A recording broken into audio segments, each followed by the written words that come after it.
Nusron, Pak Ahaye, Pak, minta tanggapan Pak terkait Pak Bas jadi kepala OIKN definitif. Tanggapan Pak Ahaye sama Pak Nusron bagaimana nantinya Pak Indonesia? Ya, tentunya kita harus terus bekerja sama karena tahu kami Otorita IKN itu juga masuk ke dalam koordinasi Kemenko Infrastruktur dan Pembangunan Kewilayahan. Jadi banyak sekali tugas-tugas termasuk ruang tanggung jawab yang bisa saling dikoordinasikan karena pembangunan infrastruktur di IKN juga harus dikawal yang dikehendaki oleh Bapak Presiden Prabowo tentu melanjutkan dengan fokus pada penyelesaian pusat eksekutif, legislatif dan juga yudikatif. Ini sebagai bagian utama dari pusat pemerintahan.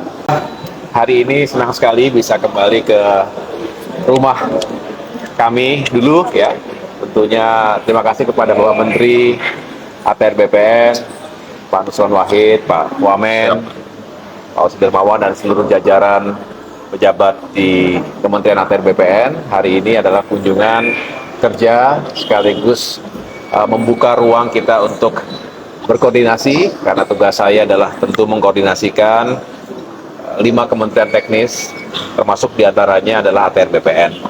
Dan tadi Pak Menteri secara jelas, lugas menyampaikan hasil belanja masalah beliau di minggu-minggu pertama setelah Kabinet Merah Putih ini terbentuk, dan saya juga bisa memahami karena memang ada beberapa isu yang dulu juga belum bisa dituntaskan, dan inilah semangat dari keberlanjutan. Apa yang telah dimulai dulu yang belum selesai tentu beliau bisa menyelesaikan dengan baik, sedangkan kita juga perlu terobosan-terobosan baru. Dan di sini tadi kami membahas tentang bagaimana Kementerian ATR BPN ini bisa menjadi kunci utama sebelum pembangunan infrastruktur itu bisa dijalankan di seluruh wilayah. Jadi tanpa lahan yang jelas, tanpa lahan yang legal, itu tentu tidak mungkin pembangunan dilaksanakan dengan baik.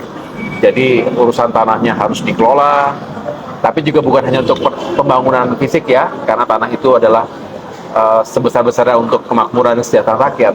Jadi reforma agraria kita lanjutkan, tetapi tentu kita harus lebih produktif lagi menggunakan lahan-lahan kita. Jangan sampai ada lahan-lahan tidur yang terlantar, yang sebetulnya bisa digunakan untuk masyarakat dan juga pembangunan terbengkalai begitu saja.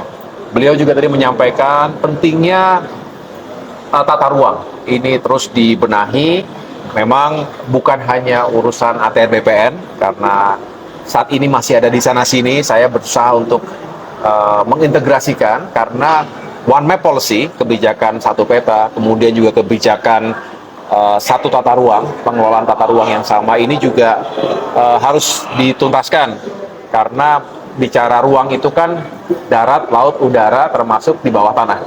Jadi ini semua harus terintegrasi dengan baik.